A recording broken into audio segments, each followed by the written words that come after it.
Doctor বলে দেয় আর কখনো আপনি মা হতে পারবেন না, তুমি আমাকে মেনে নাও। আমার কোথাও যাওয়ার মতো জায়গা নাই, আমার একটু ঠাই দাও তোমার পায়ে, আর আমি কিচ্ছু চাই না। আবার দিকে আসছি। আমার যখন 12 বছর বয়স, বড় বোনের দেওয়ার সাথে আমার বোন বিয়ে দিল আমাকে। আমি তখন রাজি হলাম না যে ওই ছেলের সাথে আমি যাব না। আমার আম্মা প্রতিদিন মারতো, আমি কেন ওই ছেলের সাথে যাই না, আমাকে প্রতিদিন মারতো। পরে 1 বছর পরে ছেলে এসে আমাকে নিয়ে যায়, নিয়ে ও যায় ওখানে আমাকে রাখলো। রাখার পরে 4 মাস ছিলাম। ওর বাবা বাহিরে থাকতো, ওর ফ্যামিলি ভিসা পাঠাইছে ছেলের। তখন যে আমি কনসিভ করি তখন আর আমি বুঝতে পারি নাই। কয়দিন পরে ও ছেলে বলল যে আমার যৌতুক দিতে হবে, যৌতুক না দিলে তুমি এই ঘরের ভাত খেতে পারবে না। আমার মা টাকা দিল। পরে ওই ছেলে বাইরে চলে গেল। যেদিন বাইরে চলে গেছে পরের দিন ওর মা আমাকে ঘর থেকে বের করে দিছে। তখন আমি অসুস্থ ছিলাম, আমার দুলাভাই নিয়ে তার কাছে আশ্রয় দিছে। আশ্রয় দেওয়ার পরে ওখানে ছিলাম। স্বামী কোনো কন্ট্যাক্ট করতো না, যোগাযোগ করতো না। 3.5 বছর যখন আমার ছেলের বয়স হয়েছে তখন ও বাংলাদেশে আসে। তখন আমার জন্য কিছুই আনে নাই। এরকম করতে করতে 6 মাস গেল। ওর সাথে আমার স্বামী স্ত্রীর কোনো সম্পর্ক ছিল না। পরে একদিন ওদের বাড়িতে আমাকে নিয়ে যায় রাইকা। নেওয়ার পরে ও গয়নাগাটি যাই দিয়েছিল সব কিছু তারা রাইখা দেয়। নতুন একটা মানুষের সাথে আমার পরিচয় হয়। পরিচয় হওয়ার পর সব কিছু খুইলা বলি, ও যাচাই করে। পরে ও বলে যে আমিও আমার লাইফে সুখে না। মাইনুল, বরিশাল রাজাপুর ডাচবাংলা মোত্তার বাড়ি। পরে ওর লাইফে আমি জড়ায় যাই। পরে এক প্রকারে ওই বাড়ি থেকে আমার যখন বের করে দিল গয়নাগাটি রাইখা, তখন ও আমাকে নিয়ে গেল, গাড়ি দিয়ে আইসা নিয়ে গেল বরিশাল সদরে। বসে আমাকে বিয়ে করলো, 2024 বিয়ে করলো। ওখানে ফ্ল্যাট নিল, আমার ফ্যামিলি সবাইকে আনলো। আনার পরে বলতেছে যে আমাকে 1 বছর সময় দেন, আমি 1 বছরের ভিতরে আমার বাড়িতে আমি ওকে নিয়ে যাব। এর আগে আপনারা কিছু বললেন না। তখন পর্যন্ত তার ফ্যামিলির কেউই জানতো না, আর কিছু জানাইতেও দেন। 1 বছর সময় নিল আমার ফ্যামিলির কাছ থেকে। আমি সেই সময় নিয়েই চুপ করে বসে নিলাম। কিন্তু ও আমাকে ভালো রাখছে, ও খুব ভালো রাখছে, যত্ন করছে, কখনো কোনো কিছু তো কষ্ট দেয় না। 1 বছর এরকম আমার বাপ মা মনে হচ্ছে যে আমার মেয়ের কপাল বুঝে অনেক শান্তি আছে, সুখ হয়েছে। এরকম 1 বছর সংসার করেছি। পরে হুট করে একদিন আমাকে বলল কি যে আমি জাপানে চলে যাব, এখন আমার ঢাকায় বাসা নিতে হবে। ও আইসা সাভারে বাসা নিল। আসার পরে থাকলো মাসে 18 তারিখ। ও বলতেছে যে এয়ারপোর্টে যাই কল দিছে যে আমি চলে যাচ্ছি। হঠাৎ পরে ভিডিও কল দিলাম যে তুমি কই? আমি এয়ারপোর্টে আসছি, একটা ভিডিও পাঠাইছে, আমি জাপান চলে যাইতেছি, তুমি ভালো থাইকো। তারপর ও চলে গেল। এর ভিতরে ও এই আমার সাথে কথা বলতেছিল। ধরেন ও প্রতিদিন রাত্রে রাত্রে কথা বলে। ও জাপান যে টাইম সেই টাইমে আমার সাথে কথা বলে, রুমে বসে কথা বলতো।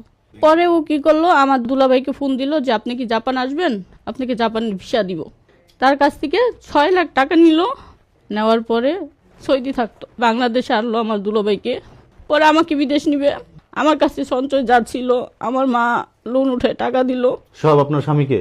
হ্যাঁ, আমাকে বিদেশ নিবে, ওর কাছে রাখবে জাপানে। ও একটা ভালো কোম্পানিতে জব করে। আমাকে একটা ভিসা দিল। আপনার কাছে কত টাকা নিছে?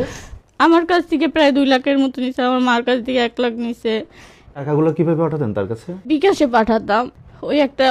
ওই লোকে ফোন দিয়া বলতো যে আমি কোম্পানিতে, আমি ওকে পাঠাইছি বিদেশে, আমি পাঠাইছি, আমার মাধ্যমেই গেছে। ফোন দিয়ে সে বলতো, তার কাছে পাঠাতাম। এই আপনার দুলাভাই যে টাকা দিছে সে কিভাবে টাকা দিয়েছে? সে টাকা দিছে ব্যাংকে, ওর অ্যাকাউন্টেই টাকা দিছে। এগুলো টোটাল কত টাকা নিছে? টোটাল 8 লাখ 8.5 লাখ টাকার মতো নিছে। এই 3 মাস আগে আমাকে ওর বন্ধু ফোন দিছে। ফোন দিয়ে বলতেছে যে ভাবি তুমি তো অনেক কষ্ট করো, ও কিন্তু বিদেশ যায় নাই। আমি কি বলো, কবু আমার কাছেই ছিল। মানে বাংলাদেশের থেকে আপনাদেরকে সব বলেছে? হ্যাঁ হ্যাঁ। পরে একদিন আমি বললাম যে তুমি তো বিদেশ যাও নাই, তুমি যদি বিদেশি যাও তো ওর বিয়ে তুমি কিভাবে গেলা, এই প্রমাণগুলো দিচ্ছি তুমি দেখো। আর তুমি যে সিম দিয়া যে কথা বলাও, টাকা নাও, এই সিম তোমার নামে উঠানো, তোমার নামে উঠানো। এগুলো সব আপনারা খোঁজ পেয়েছেন? হ্যাঁ, কয় আমি ওই সিমটা একজনকে দিয়ে আসছি, তার কাছ থেকে তুমি সিমটা নিয়ে এসো, আমি এখন বিদেশ চলে আসছি। বললো যে আমি জাপানে আসতে পারি না, আমার সমস্যা হয়েছে, টাকা মার খাইছি, আমি সার্বিয়াতে চলে আসছি। পরে আমি বললাম যে ভিডিও কলে আমাকে দেখাও, ভিডিও কলে দেখাও, আমার মেসেঞ্জারে সমস্যা, আমি তোমার সাথে কথা বলতে পারবো না। পরে বললাম তোমাদের বাড়িতে আমাকে নিবা না, আমি ভয়েস মেসেজ দিই, তোমাদের বাড়িতে নিবা না? এখন নেওয়া যাবে না। পরে আমি বললাম আমার কি দোষ, তুমি যে আমার সাথে যেই অন্যায়গুলো করছো, আমার তো সব কিছু যাই না, আমাকে আনছো, এখন তো আমার যাওয়ার মতো কোনো জায়গা নাই, আমি কোথায় যাব, কার কাছে যাব? 2 মাস আগে এই কথাটা বললো, 2 মাসের ভিতরে কোনো যোগাযোগ নাই। 5 মাস ধরে কোনো টাকা পয়সা দেয় না, কিছু করে না। সারাদিন ফোন দিব, ফোন ধরবে না। হোয়াটসঅ্যাপে কখনো আমার সাথে কথা বলে নাই, আমাকে খালি মেসেজ দিত। আমি ফোন দিলে বলতো আমার হোয়াটসঅ্যাপের সমস্যা, আমি কথা বলতে পারবো না, আমি সিমে কল দিব। সিমে কল দিয়ে ভয়েস চেঞ্জ করে কথা বলতো আমি সরোয়ার, আমি মাইনুর না, ও আমার সিমটা দিয়ে গেছে। আমি তাকে বিদেশ পাঠাইছি, কিন্তু আমিও তাকে অনেকবার বলছি যে আপনার সাথে দেখা করব, দেখা করেন, কিন্তু এখন পর্যন্ত দেখা করে নাই। ফ্যামিলি সবাই বলতেছে, দুলাভাইরা সবাই বলতেছে যে ওইটা তোর হাজবেন্ডই অ্যাপস চালু করে কণ্ঠ চেঞ্জ করে কথা বলতেছে। এখন পর্যন্ত ওই সিমটা চালু আছে, হোয়াটসঅ্যাপ চালু আছে, ওইটাতে মাঝে মাঝে ফোন দিয়ে কথা বলে। এখন সবাই বলে অ্যাপস দিয়ে কথা বলে তোর সাথে, ওটা কোনো লোক না, ওটা তোর হাজবেন্ডই, ও এখনো বিদেশ যায় নাই, ও অ্যাপস দিয়ে কথা বলে। মানে ব্যাপারটা হয়েছে যে আপনার সাথে হোয়াটসঅ্যাপে সে কখনোই কথা কথা বলে বলে নাই, নাই, কখনো কিন্তু না। সিমের মাধ্যমে কথা সিমের বলেছে মাধ্যমে অন্য মানুষের পরিচয় দিয়ে। অন্য মানুষের পরিচয় এবং দিয়ে আপনি কথা ধারণা বলছে। করছেন এটা হয়তো অ্যাপস চালু করে কণ্ঠ চেঞ্জ করে সে Change অন্য করে মানুষ হ্যাঁ, সেজে কথা বলেছে, হয়তো হ্যাঁ। আপনার স্বামী হতে পারে। স্বামী হতে পারে। এই বাড়িওয়ালা আমাকে 30 তারিখ বাসা থেকে বের করে দিছে। তারে বললাম আমি এখন কোথায় যাব, আমি এখন কোথায় যেতে পারি। সে কোনো রিপ্লাই করলো না, কিছু না। এখন পর্যন্ত কোনো টাকা পয়সা পাঠায় নাই, কিছু করে নাই। আপনি এখন থাকেন কোথায়, আমি সাভারে থাকি, কি করেন? এখন পর্যন্ত কিছু করি না। আমাকে বলতেছে আমাকে বিদেশ নিবে। আমার যাবতীয় জিনিসপত্র বিক্রি করে টাকা পয়সাও নিছে। বিদেশে যেতে হলে অনেক টাকা লাগবে, পাসপোর্টও নিয়ে গেছে। বাট আমার এখন কোথাও যাওয়ার মতো কোনো জায়গাও নাই, কোনো জায়গা নাই। ফ্যামিলির কাছে সাপোর্ট নাই। ফ্যামিলির কাছে গেছিলাম 30 তারিখে, আপনার পরিবারের কাছে? আমাকে বলছে তোমার কোনো জায়গা আমাদের কাছে হবে না, তুমি তোমার পথ দেখো, তোমার মতো মেয়ে আমাদের দরকার নাই। এখন কোথায় যাব, কি করব, এটাই ভাবতেছি। আপনার এই দ্বিতীয় হাজবেন্ডকে এত টাকা দেওয়ার কারণটা কি? ওই যে ফেক ভিসা দিছে আমার ফেক ভিসা বের করে দিছে। যখন ভিসা বের হইছে ওরে তো 3 মাসের ভিতর নিয়ে আসবো, এখন টাকা দরকার। ও আমার কাছে থাকলে ভালো থাকবে, সবার বাপ মাই তো চায় যে মেয়ে ভালো থাক। পরে বলি যে আপনি আমার সাথে দেখা করেন, আমার পাসপোর্ট আছে, আমার পাসপোর্ট দেন, আমি আমার নিজে কোথাও চলে যাই। আপনার পাসপোর্টটা নিয়ে রাখছে? হ্যাঁ, আমি কোথাও চলে যাই, কোনো দেশে, যে আমি আমার ছেলের ভবিষ্যৎ করি। আমার ছেলের পড়ালেখাও বন্ধ।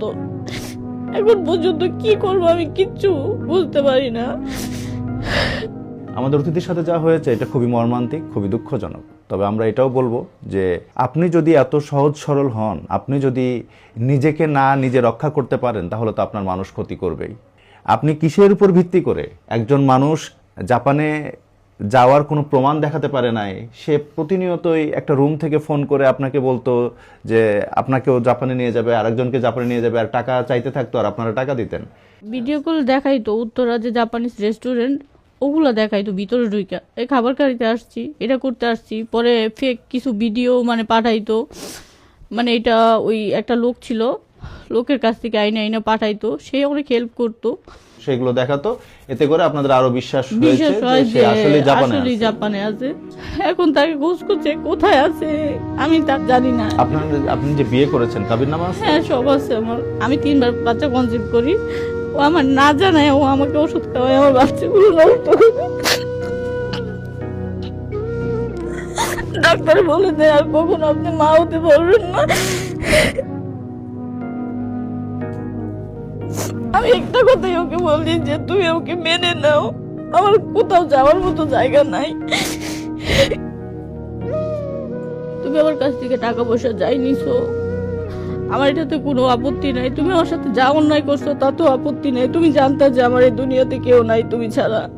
আমি তোমাকে রিকোয়েস্ট করে বলতেছি, আমার একটু ঠাই দাও, তোমার বাড়িতে না নাও, আমাকে কোথাও দূরে রাখো। আমার ফ্যামিলির সাপোর্ট নাই, আমার আত্মীয় স্বজনের কারো সাপোর্ট নাই। আমি কোথায় যাব, কি করব, কোথায় থাকবো, আমার থাকার মতো কোনো জায়গা নাই, তুমি ভালো মতো জানো। আমার একটু ঠাই দাও তোমার পায়ে, আর আমি কিচ্ছু চাই না।